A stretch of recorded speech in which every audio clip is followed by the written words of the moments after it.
I sat at the kitchen table, the silence in the house as thick as morning fog, a silence that had become a constant, unwelcome guest, the old. Clock on the wall, a wedding. Gift from my late mother ticked with a relentless accusatory rhythm, each beat a painful reminder of a life I was beginning.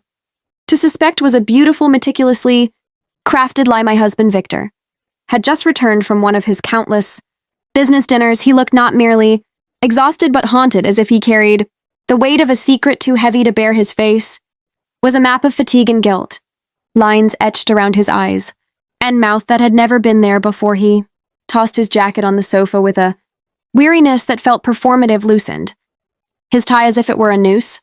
He was desperate to escape and collapsed onto the bed, the familiar springs groaning under his weight without even bothering to shower. The faint scent of his expensive cologne hung in the air, but it was mixed with a new alien fragrance, a sweet floral perfume that felt like an intrusion, a brazen confession from a life I didn't know he was living. A few minutes later, the gentle hum of his snoring filled the house, a sound that once brought me comfort but now felt like a mocking lullaby.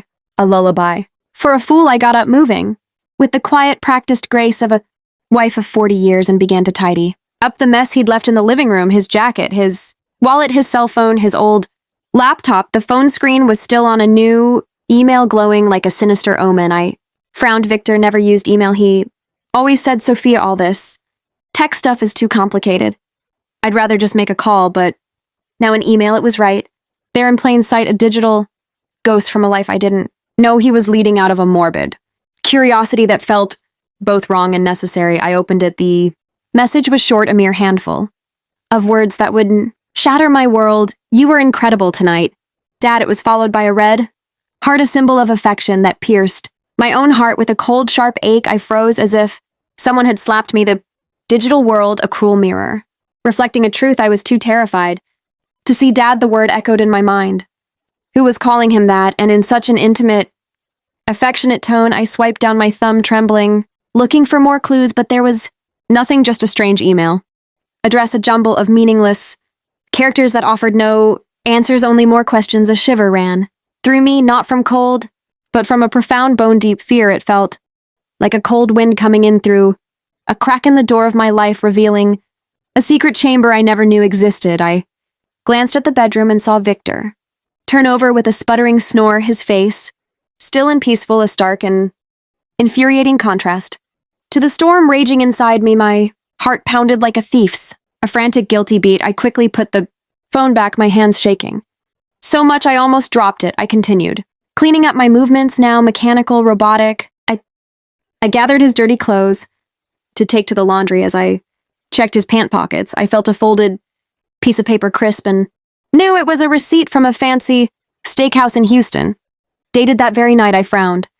Houston, he had told me he was meeting his partners in Austin. A tiny, bitter laugh escaped my lips. Victor hated driving to Austin. Houston, on the other hand, was where his mother had lived. Before she passed away, he had fond memories. They're a fact he had often reminded me of, but who had he had dinner with in Houston while lying to me about being in Austin? The receipt showed a party of two, a bottle of expensive Cabernet Sauvignon, a wine he had bought me for our 10th anniversary, a wine I had never forgotten, and main courses of filet and pasta. I tried to remember the last time Victor took me to a place like that, maybe 10 years ago when I opened my first bakery. It was a memory etched in my mind, the flickering candlelight, his proud smile, the way he toasted my success. No, that memory was a lie, a faded photograph in a scrapbook of deceit. I took out my own phone and, with a silent, determined resolve, snapped a picture of the receipt and the email. I didn't want to believe it, but a woman's intuition, a wife of 40 years' intuition, is a deep, primal knowing something was going on, and I had to find out what it was. My hands were trembling, not just with anger, but with a deep, existential dread. I felt like I was standing on the edge of a cliff, about to witness the spectacular collapse of my entire life. I went to the garage.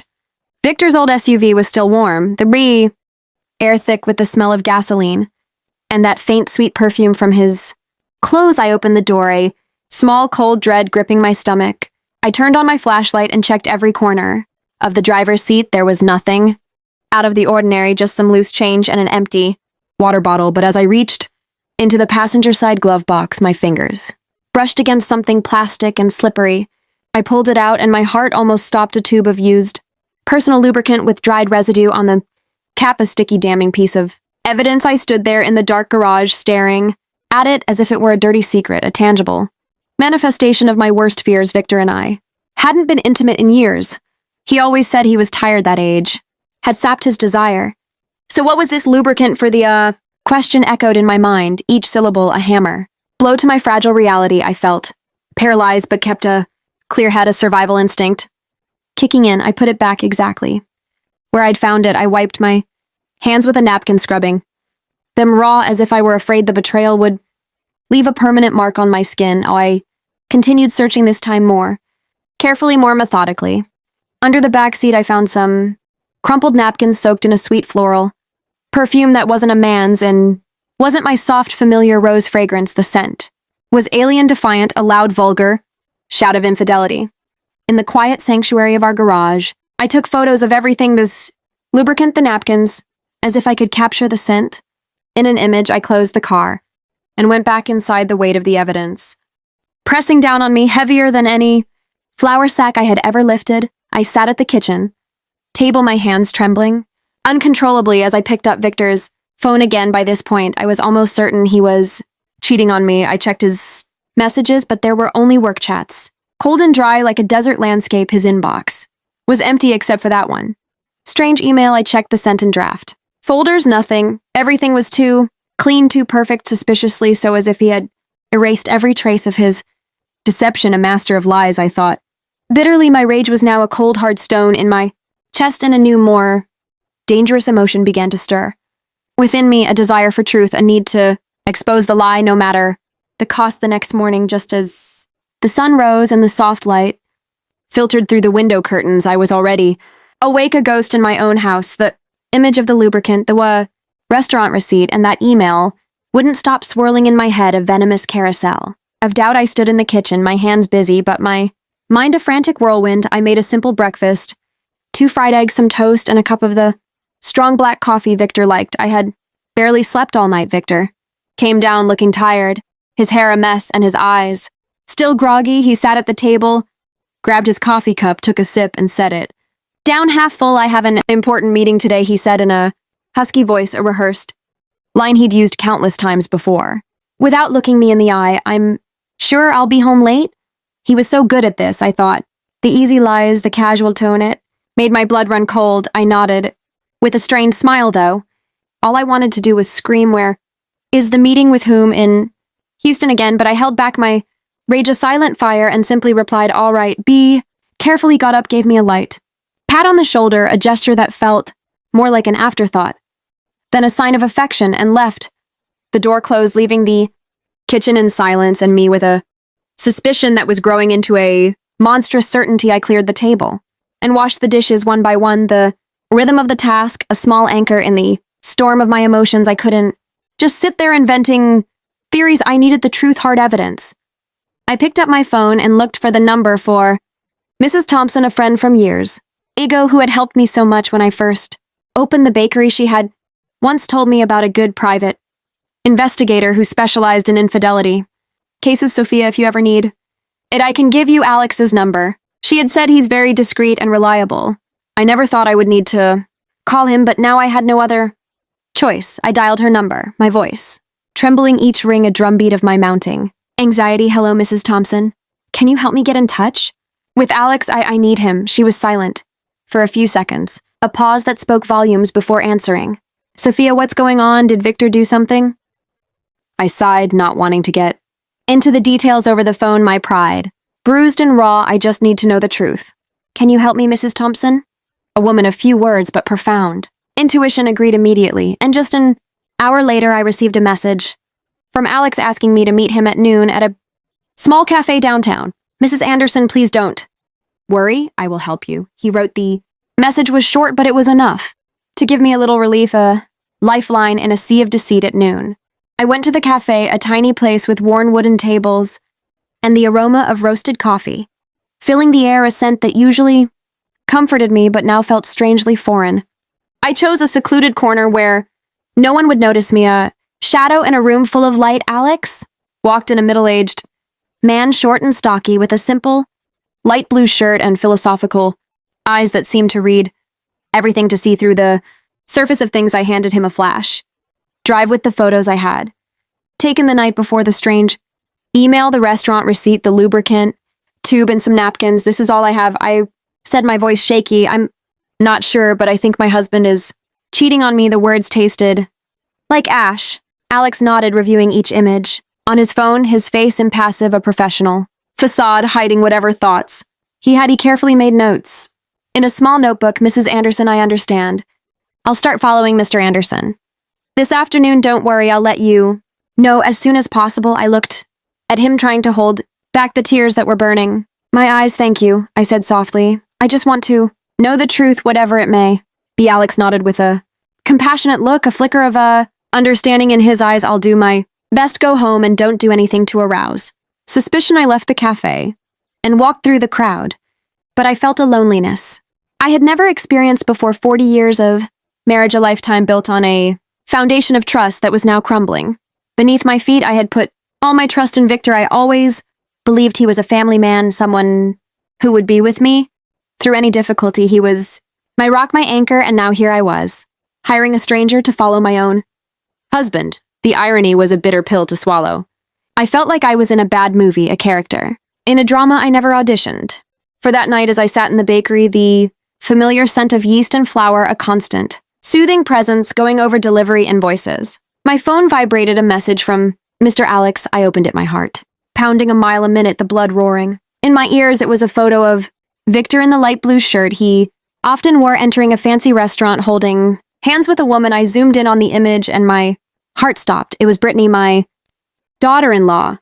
She was wearing a tight black dress with heavy makeup, intense red lipstick, and her hair down. They didn't look like father-in-law and daughter-in-law, but like a couple on a date, their bodies turned toward each other, a shared secret.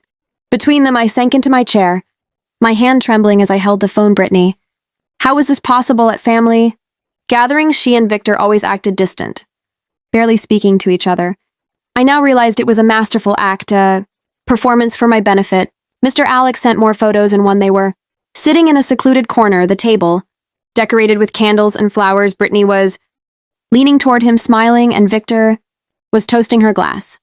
With an oddly tender gaze, I saw the photo and felt a crushing pain in my chest. In 40 years, I had never seen him look at me like that, not even when we were young, when I was that girl from Los Angeles with long hair and a radiant smile. He looked at me that way, a look of genuine adoration, of a love I thought was mine.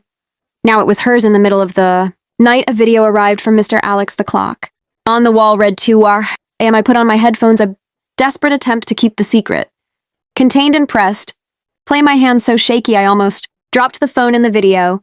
Brittany leaned close to Victor's ear, whispering something that made him laugh loudly, sound that was a stranger to me. Her voice sounded sweet, her eyes sparkling under the restaurant lights. Then they got up and left, and Victor, ever the gentleman, opened the car door for her as if she were a lady and he were her lover. I replayed the video again and again, a self-inflicted torture. Each time felt like another stab to the heart. Brittany, my daughter-in-law, whom I had treated like my own daughter, whom I had taught how to make our family's traditional flan, and Victor, the man I had given my whole life to, with whom I had built a family. What were they doing behind my back? Behind Ethan's back? The questions were a tidal wave, threatening to drown me. I saved all the photos and the video to a flash drive, making a note of every detail, date, time, place, even the name of the restaurant. My hands worked on autopilot, but my mind was in chaos. I didn't want to believe it. I couldn't believe Victor and Brittany were capable of something so low, so cruel, but the evidence was right in front of me. Undeniable, a mountain of proof. I stayed in the bakery among trays of sweet pastries that smelled delicious, but I felt like my world was falling apart. I remembered the early days of the business when Victor would help me carry sacks of flour, when we would laugh together in that little kitchen, our dreams as big as the sky. Now it all seemed like a distant memory, a beautiful lie I had lived for too long. The next morning, I was in the small kitchen of the bakery, holding a list of orders for a large hotel. Downtown, the smell of flour and vanilla, which always brought me peace, felt empty that day, a hollow comfort as soon as I finished. signing the delivery invoice. My phone vibrated in my apron pocket. I wiped my hands and my heart sank. When I saw it was a message from the detective. Just a short sentence, Mrs. I. Anderson, I'm sending you more evidence. I took a deep breath, trying to stay calm, but my hands trembled as I opened the message. A series of photos appeared on the screen. The first showed Victor in his usual gray shirt leaving a law office. Near the main plaza by his side was Brittany in a beige office dress, her hair in a high ponytail, and huge dark sunglasses that almost covered her face, a pathetic attempt at anonymity. They were walking very close together, not like in-laws, but like a couple, their bodies a testament to their forbidden bond. In the next photo, they were standing in front of a 4-star hotel with gleaming glass doors and a gold sign. I zoomed in desperately, looking for some sign to deny what I was seeing, but there was nothing.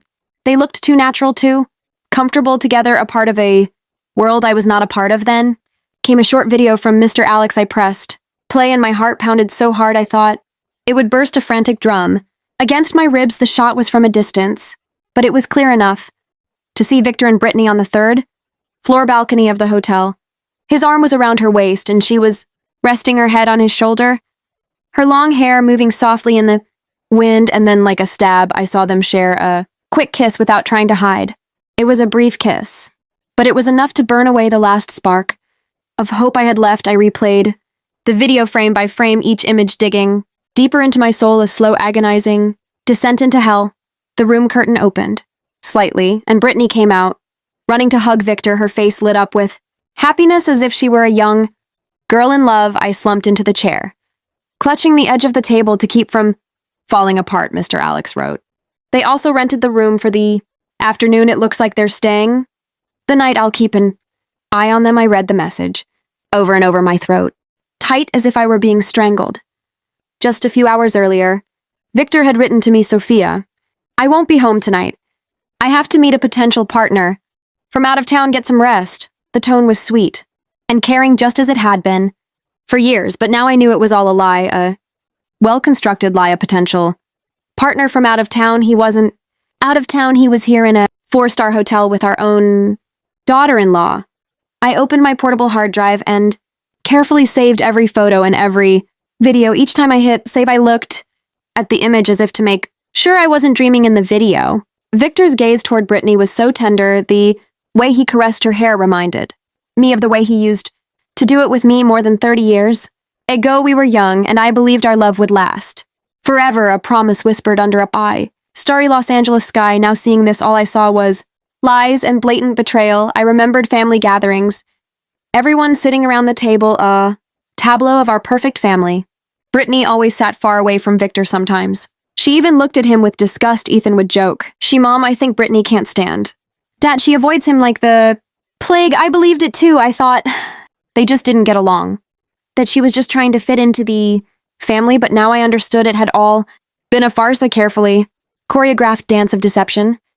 They acted too well in front of me, in front of Ethan, in front of the whole neighborhood. I felt like a fool, a blind wife betrayed by 2 traitors. Right in front of my eyes, people were going about their lives, unaware of what was happening on that hotel balcony, but Mr. Alex had captured the perfect moment like a silent hunter, a snapshot of my reality. I replied to him, thank you. Please keep watching. I need to know everything. He answered. Briefly, I will stay calm. That night I returned to the house that had been my home with Victor. It felt foreign now, a place of ghosts and lies. I opened the dresser drawer and took out a thick envelope.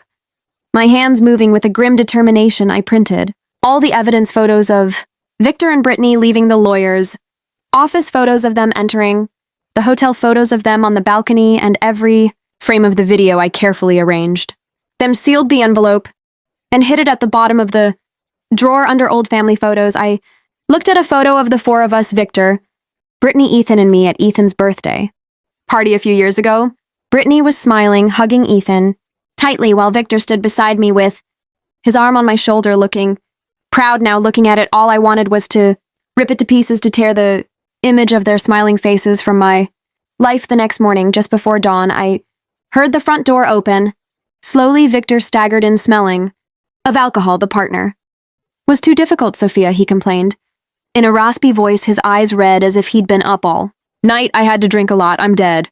Tired, I was in the kitchen with a glass of water in my hand watching him perform while feeling like he was rubbing salt in a wound rest. I replied calmly, as always the practiced voice of a wife, you have to go to work.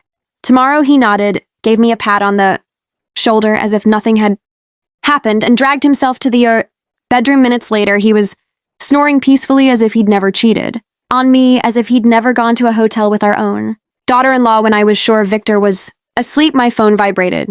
It was a call from the detective, Mr. Alex. His voice was low, almost a whisper, as if he feared someone would overhear him. Mrs. Anderson, I recorded their conversation in the hotel parking lot. I used special equipment. They didn't even notice. I'm sending it to you now. My heart pounded hard, but I simply replied, thank you, Alex. Send me the file. Minutes later, an audio file appeared in my messages. I put on my headphones, sat at the table, and pressed play. The first thing I heard was Brittany's voice, cold and ambitious, a stranger's voice. Dad, hurry up with that fake contract. I want to have that whole chain of stores already. I want that old hag out of the house. I felt a blow to my chest and gripped the phone tightly. Then came Victor's voice, deep and confident. Don't worry about those papers. Sophia doesn't know anything. Leave it in my hands. She trusts me too much. It felt like a knife twisting in my heart. They weren't just cheating on me. They were planning to take everything I had, built the bakery chain, all the sweat, tears, and sleepless nights baking every batch, running all over town to make deliveries to keep my reputation. It was all mine. Victor never once got his hands dirty in the kitchen. He never worked the counter or signed contracts with hotels. And now he and Brittany wanted to take it all away, to kick me out of the house I had made a home. I almost broke down, but I still had the composure to copy the audio to the flash drive where I kept the other evidence. I carefully wrote down the time and place, as if trying to keep myself steady in the middle of the storm. The next morning, as I made coffee in the bakery, my phone vibrated again. Alex sent another batch of new photos taken with a telephoto lens in them. Victor and Brittany were inside his car with a thick pile of papers in front of them. Brittany had a red pen and was marking the document intently. Victor, next to her, nodded and smiled as if he were in full agreement. Alex wrote, I overheard something. It seems they want to use a contact at the notary's office to make the transfer. I'll investigate further. I zoomed in on the photo. I could see the letters on the paper, though I couldn't read them, but I knew these weren't normal work papers. They were planning to steal everything I had worked for. Step by step, I sat there among the trays of sweet pastries that smelled so delicious, but I felt as if my whole world was collapsing. I reopened the audio file, put on my headphones, and listened to every phrase, every word they said. That wretched old woman, that's what Brittany called me. I remembered the days when she had just joined the family, when I taught her how to make rice, when I hugged her like a daughter. I thought she was part of the family, that she would be the woman who, along with Ethan, would build a future. And Victor, the man I had loved since I was a girl in Los Angeles, who swore he would be with me until the end. They had made a joke of me, a fool who still believed in love and family. A regular customer came in, Mrs. Jenkins, who always bought pastries for her grandchildren. Sophia, your bakery has been packed lately. Your chain of stores is expanding. I'm so proud of you, she said, her voice warm. I forced a smile and replied, thank you, I'm doing my best. But inside I was a wreck. I wondered what she would think if she knew the truth. Would she see me as a strong woman, or just a fool betrayed by her husband and daughter-in-law? I wrapped Mrs. Jenkins's pastries, said goodbye at the door, and sank into my chair, my hands on my head. I wanted to cry, but no tears came. Instead, a silent rage burned inside me, like the fire in an oven ready to ignite at any moment. That night at dinner, I sat across from Victor in the small kitchen under the yellow light that gave his face a strange, distorted glow. He ate and spoke in a monotone voice, as if nothing were wrong, as if the world wasn't about to end for him. Sophia, I have to sign some important business papers this week. Maybe you should look them over. They're complicated. I picked up a piece of bread and pretended to take a bite, but in my head I could only hear Brittany's voice from the recording. Dad, hurry up and sign the fake contracts. I knew he was testing the waters. He wanted to drag me into his dirty plan. I gave him a dry smile, a facade of a wife who was too tired to argue, and replied, yes, I'll look at them later. I'm tired now. He nodded, took a sip of wine, looking at me as if nothing were wrong, but I knew that Behind that smile was a man, ready to take everything I had built, a predator waiting for the right moment to strike Victor. Had a few more glasses of wine. His face turned red and he started slurring his words about a difficult client he'd seen that day. I nodded, as if I were listening, but inside I wanted to scream, "Do you think I'm that stupid?" when he got up, staggering, and went to the bedroom. I cleared the table, my every move slow, containing the anger that was boiling inside me. He threw himself on the bed, snoring loudly, and left his car, keys on the nightstand gleaming under the dim light of sirens. Call to my revenge, I stared at them, my heart pounding in my chest. This was my chance, my moment. I entered the bedroom slowly, careful not to make a sound. Every step felt like walking between pain and resolve, between the past and a new, unknown future. I grabbed the keys, squeezed them tight, and went straight to the garage. The night was quiet, hushed, as if the world was holding its breath. All I could hear were crickets outside there, chirping, a soundtrack to my silent fury. I turned on my phone's flashlight. The weak light illuminated Victor's old SUV, a silent accomplice in his betrayal. I opened the door. The smell of gasoline was still there, mixed with a strange, sweet perfume. I opened the glove compartment between the seats, and there it was, the tube of lubricant with a loose cap and dried residue on the edge, a monument to their infidelity. I held it in my hand, feeling like I was holding a dirty secret. It was clear they had used it again, as if it were confirmation that Victor and Brittany were still playing their secret game, their twisted little dance. I took the tube of lubricant to the kitchen, placed it on the counter, and washed my hands with lemon soap. I scrubbed them thoroughly, as if to erase every trace of the betrayal I had just touched. The fresh scent didn't calm my anger, but it helped me stay focused. I opened the tool drawer and took out a tube of clear industrial superglue, the same kind I once used to fix a chair at the bakery. It was a tool of my trade, now a weapon of my revenge. I carefully unscrewed the cap of the lubricant and filled the tube with the glue, drop by drop, until it was completely full. I wiped the nozzle, shook it gently to mix it, and tested it a little. It came out smoothly, just like the original lubricant. At a glance, no one would notice the difference. I smiled faintly, though a hurricane was raging inside me. This wasn't a game, it was the first step to getting justice. I put the tube back in the glove compartment, adjusted the floor, mat and the seat just as they were, as if no one had touched anything before.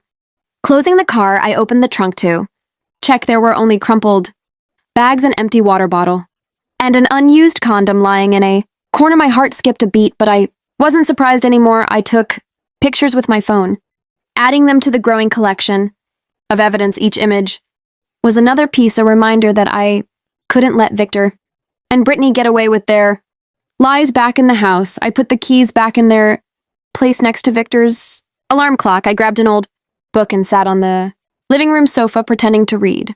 The dim light fell on the pages, but I couldn't read a word. My head was spinning. I thought of Ethan, my son, who believed he was living happily with Brittany without knowing the truth.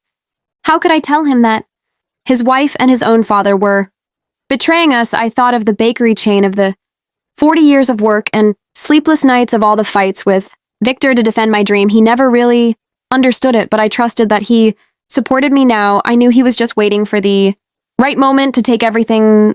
An hour later, Victor woke up and stumbled into the kitchen for water. He saw the keys on the counter and didn't suspect a thing. "Still not sleeping, Sophia?" he asked. Groggily, I smiled and replied, "No, I'm just reading a bit. Finish your water and go back to bed." He nodded, drank, and returned to the bedroom, snoring. Immediately, I looked at him as if he were a stranger. This man who once promised to be with me until the end was now planning to destroy what I loved most. But he didn't know that I had already started my counterattack. At dawn, I got up. The sunlight was timidly entering through the bakery window. I was in my usual kitchen, kneading dough, preparing flans and sweet pastries for a large hotel order. I pressed the dough with all my might, channeling my rage into every movement. When I returned home for breakfast, I made an effort to keep a calm face. Victor was already up with a cup of black coffee in his hand. I served him eggs and toast. "Victor," I said calmly, "I have to travel to Chicago tomorrow to sign a contract with a new partner. I'm sure I'll be home late. Can you take care of dinner?" I watched him out of the corner of my eye. He looked up, surprised, but in his eyes, something was shining that wasn't concern. It was relief, a big contract, he asked, taking my hand with a feigned tenderness. Don't worry, go ahead, I'll handle it, but that spark in his eyes, that slight curve of his lips, as if a weight had been lifted, pierced my chest. He wanted me to leave, and I knew exactly why. I smiled and nodded. Thanks, I'll call you. If I get back late, he took another sip of coffee, then he got up saying he had to get to the office early. As he left, I saw he had left his phone on the table and the screen lit up with a missed call. The name that appeared was BT. I frowned. My heart pounded. Brittany Thomas, I was sure it was her. Before I could touch the phone, Victor came back, grabbed it in a hurry, and turned off the screen in front of me. I forgot it, he mumbled, with a forced smile, and he was gone. I stood there watching. The door closed, feeling as if I had been slapped. He wasn't even bothering to hide it anymore. That day I worked like a machine, delivering bread, signing invoices, and smiling at customers, but my mind was only focused on Victor and Brittany. I couldn't let them continue their farce behind my back, and Ethan's I needed more evidence to hear from their own mouths what they said when they thought no one was listening. That night, I pretended to be tired. I went to bed early and told Victor I have to wake up early tomorrow to catch the bus, so I'm going to sleep. He nodded, gave me a pat on the shoulder. Rest, Sophia, be careful. On your trip tomorrow, I lay down and closed my eyes, but I sharpened my hearing, attentive to every sound in the house. Close to midnight, when Victor's snoring stopped, I heard him get out of bed quietly. The faint light from his phone shone in the darkness. He left the room with his phone. Thinking I was asleep, I stayed, still, my heart pounding. Then I slowly got up and followed him on tiptoe. I hid behind the thick living room curtain and saw him standing in a dark corner near the window. He put the phone to his ear and spoke softly. Yes, of course, come over to the house tomorrow. We won't have to go to a hotel anymore. Sophia has to leave town to sign a contract, and she'll be back late. I heard a soft giggle from the other side. Brittany's sweet voice. That's great, Dad. Finally, we can relax. Victor laughed, replying, yeah, come early. I'll be waiting. I stood there behind the curtain, feeling my blood boil. They weren't just cheating on me. They were planning to turn my house, my son's home and mine, into their meeting place. I returned to the bedroom in silence, opened a drawer, and took out Ethan's old recorder, the one I bought him for college to record his classes. I checked the battery, put in a new one, and turned on continuous recording. I hid it behind the bookshelf in the bedroom, next to the headboard, certain it would capture everything. I carefully adjusted the cable and covered it with a family photo frame, the photo of the four of us at Ethan and Brittany's wedding. Looking at it, I felt a bitter taste. Brittany's smile, Victor's hug, now they were all lies. Before going back to bed, I checked again that the recorder was working. I placed the photo frame just right to hide the cable, and then I lay down, pretending to be asleep. Victor came back to the bedroom, threw himself on the bed, and snored as if nothing were wrong, but my eyes were wide open in the darkness, more awake than ever. I reached for the clock and set the alarm for earlier than usual. I closed my eyes, but not to sleep. I was ready for the next step of my plan. I woke up at 5 in the morning, when it was still dark. Only the faint light from the street lights was coming through the window. The house was silent. All I could hear was Victor's steady snoring. From the bedroom, I was in the kitchen with a cup of cold coffee in my hand, staring at the skillet of oil that was already on the stove. It was the last step of my plan, a simple smoke trap, but enough to expose the truth. I tied a thin string to the stove's igniter. I ran it over to the window and attached it to a heavy object, an old coffee can I found in the cabinet. All I had to do was pull it from a distance, and the flame would ignite the oil, creating thick black smoke enough to alarm the neighbors. I opened the window by the stove a little so the smoke could get out. Then I tested it once the smoke rose, quickly forming spirals like a warning. I turned it off immediately, checked everything again, and made sure not to leave any trace that might make Victor suspicious. I put on a jacket, grabbed my large purse, and pretended to be leaving for my trip. Before I left, I went into the bedroom and gently shook Victor. I have to go to the bus station right now, I said in a calm voice. I'm going to sign a contract. I'll probably be back late tonight. He opened his eyes and in a sleepy voice replied, all right, be careful, Sophia. Call me if you need anything. Then he buried his face in his pillow and went back to sleep. I looked at the man I once loved and trusted, now lying there unaware of the trap waiting for him. I turned away, my heart heavy, but my legs steady. Instead of going to the station, I went across the street to Mrs. Jenkins's house. She was my neighbor and my friend. She opened the door and looked at me worried when she saw my purse. Sophia, what are you doing up so early? Is something wrong? She asked with affection. I forced a smile. Mrs. Jenkins, can I stay here? For a few hours, I need to watch my house. She frowned but didn't say anything.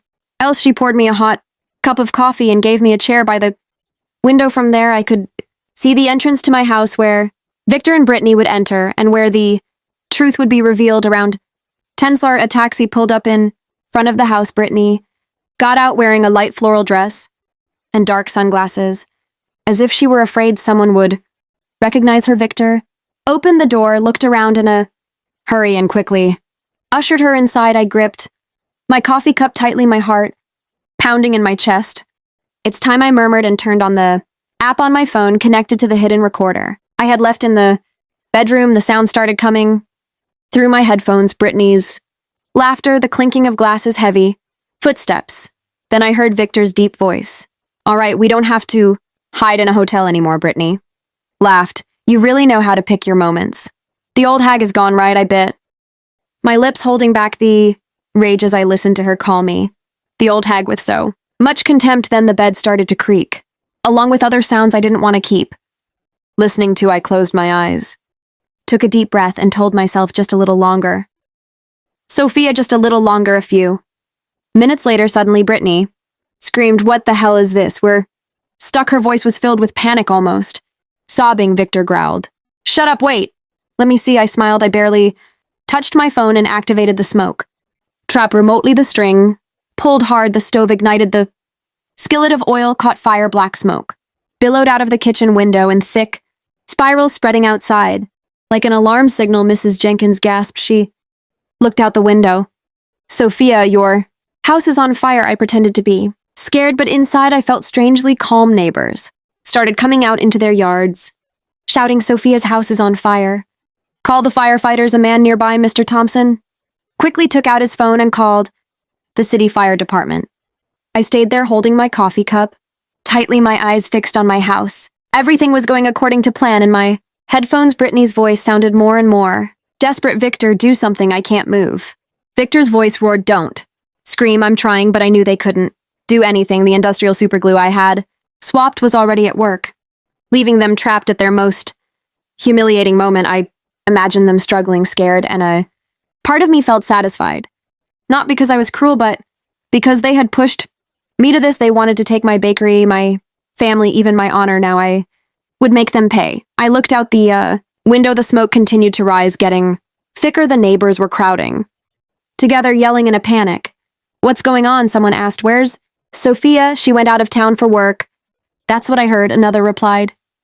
Mrs. Jenkins, standing next to me, looked at me with suspicious eyes, but didn't say anything. She just squeezed my hand gently. I knew she had a hunch, but I didn't need to give her an explanation. The truth was about to explode, and I was ready. Just 10 minutes later, the siren of a fire truck sounded at the end of the street like a death knell. The red vehicle sped up and skidded to a stop in front of my house. I saw Ethan jump out of the driver's seat in his fire chief uniform, his face tense. My son shouted in a firm voice, "Get the equipment ready, quick. There might be people inside." I looked at him and felt a sharp pain. My son, always so proud of his family and his parents. Now he was about to face the cruelest truth. I wanted to run and hug him and say, "I'm sorry, Ethan," but I had no other choice. I stayed still, letting everything take its course. The smoke from the kitchen continued to rise thickly, making Ethan and his team believe there was a serious fire. My son led the way with a sledgehammer breaking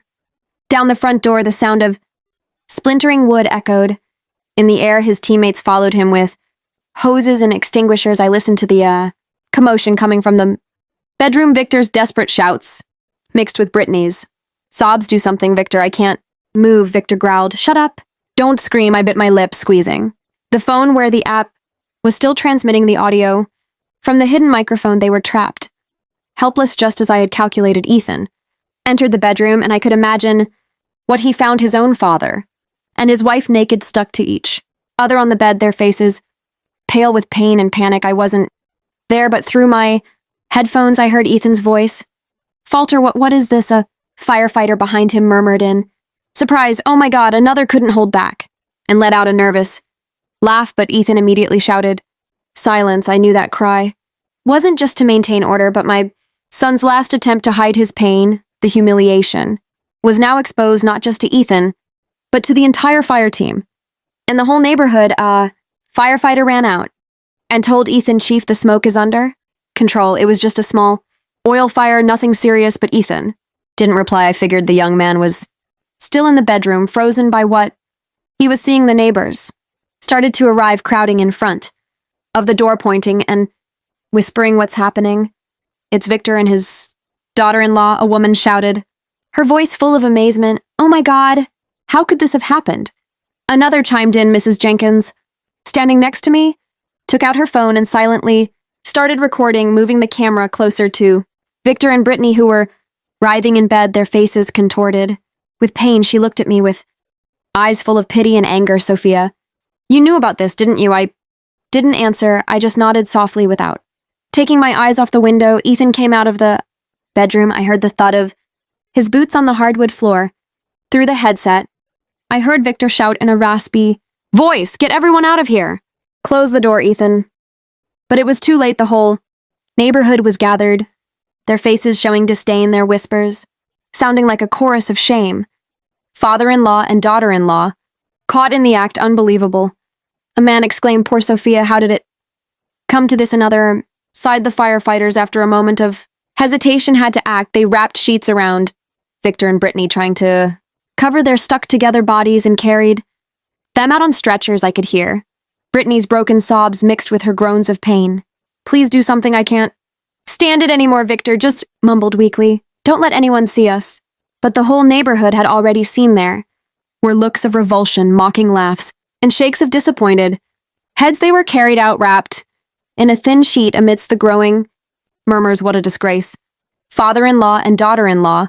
My God, how filthy. The crowd was still gathered at the entrance when the ambulance left, with its siren blaring among the loud voices. I heard bursts of laughter. "What a show," shouted Mr. Thompson. "I can't believe there are two people so shameless in this world." An old woman shook her head and whispered to the person next to her, "Poor Sophia." I stood among the people, pretending to be surprised, as if I had just run there from the bus station.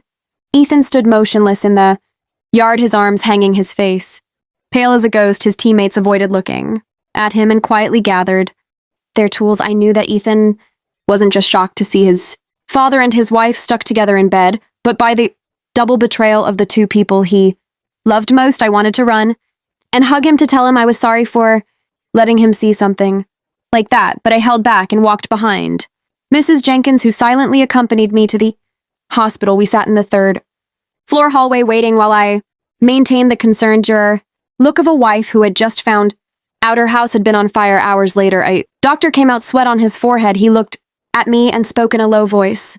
"Mrs. Anderson, we managed to separate them. Fortunately, there was no serious damage. They just need some skin ointment." I nodded, pretending to be relieved, while my fingers discreetly brushed against my purse where I had hidden 2 tubes of thick mustard I had prepared. "Thank you, doctor," I said, my voice trembling. "To hide my plans, can I see them?" He nodded and led me to the nurse's station, where they gave me 2 tubes of ointment. The nurse, a young woman, looked at me with compassion. "Ma'am, this is a very difficult situation." "I'm so sorry," I gave a weak smile, and the moment she turned around, I swapped the tubes for the mustard I had in my purse. My hands moved quickly and confidently, as if I had rehearsed it hundreds of times. In my head, I entered the hospital room with a tube of mustard in my hand, feigning concern. "Victor. Brittany, are you okay?" Brittany was in bed, her hair a mess, her eyes red, unable to look at me. "Victor, still pale," mumbled Sophia. I can explain, but I didn't let him continue. I placed the tube of mustard on the table next to the bed and left. Minutes later, a gut-wrenching scream came from the room. Brittany was covering her face, crying, "It burns, my skin is on fire." Victor was writhing in bed, cursing. "What the hell is this? Who did this?" The entire hallway was in an uproar. Patients and family members came out to look. An old woman whispered to her son, "It's them, the couple from the video this morning on the internet, the father-in-law with the daughter-in-law. What a disgrace." Another added they deserve it. The doctor ran into the room asking the nurses to clean their skin and apply a neutralizing agent, but the humiliation of Victor and Brittany was already public. Impossible to stop. Mrs. Jenkins's video of them being carried out on a stretcher had spread throughout the neighborhood, and on social media I was in the hallway listening to the murmurs, feeling as if the whole world were witnessing the downfall of those two traitors. When the crowd dispersed, Ethan entered the room with a thick folder in his hand. I had called him as soon as the ambulance left, asking him to get the envelope with the evidence I had saved in the drawer and the 2 divorce papers I had ready. He handed me the folder, his gaze empty. Without saying a word, I opened it, took out the documents, and placed them on the table in front of Victor and Brittany. I looked at him directly in the eyes, my voice cold but firm. 40 years of marriage end here. Sign these, and then do whatever you want as long as you disappear from my son's life and mine. Brittany collapsed, crying, looking at Ethan. Honey, forgive me, I made a mistake. Please, I beg you, forgive me. But Ethan just looked at her, his gaze as hard as stone, and left without saying a word.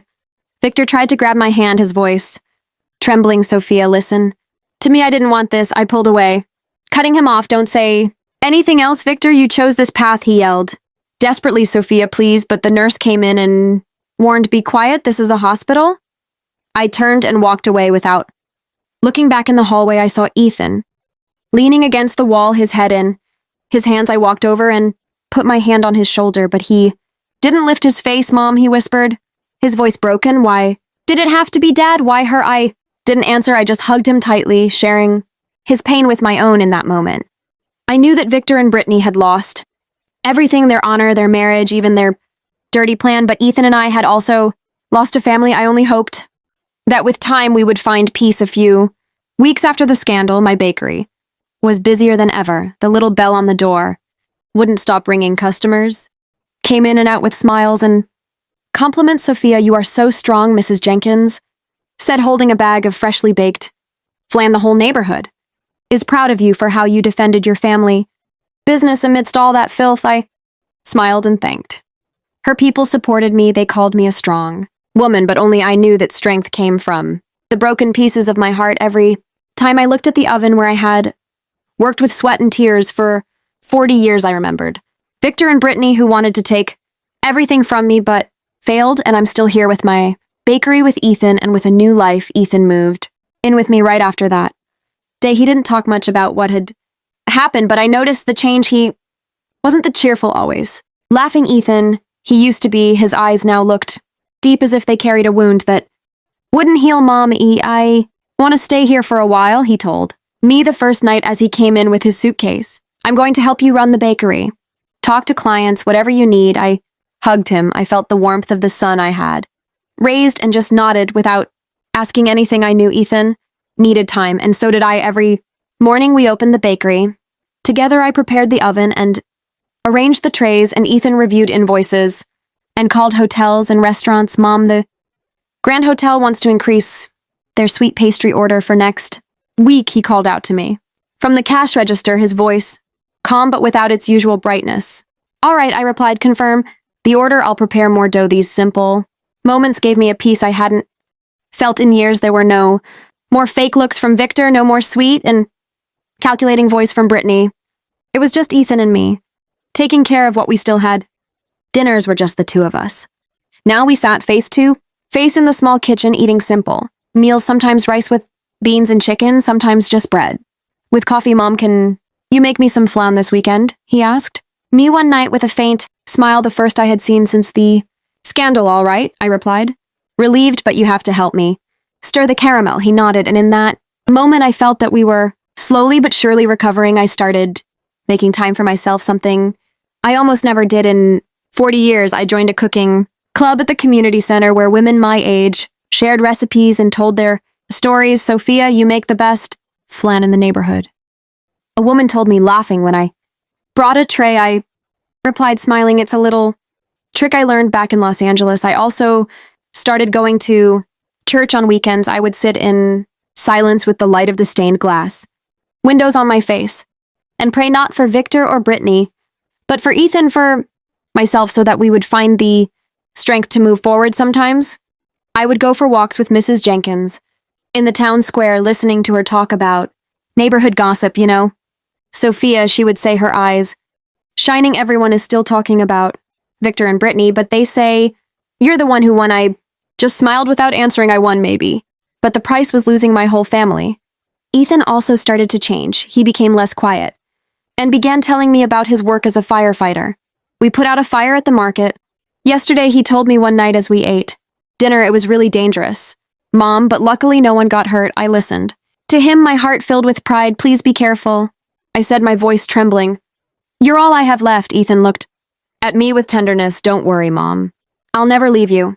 Alone, those words were like medicine. They gave me back the faith that even though I had lost so much, I still had my son who would always be with me. One afternoon, while the bakery was full of customers, I sat at the cash register watching the movement in the street.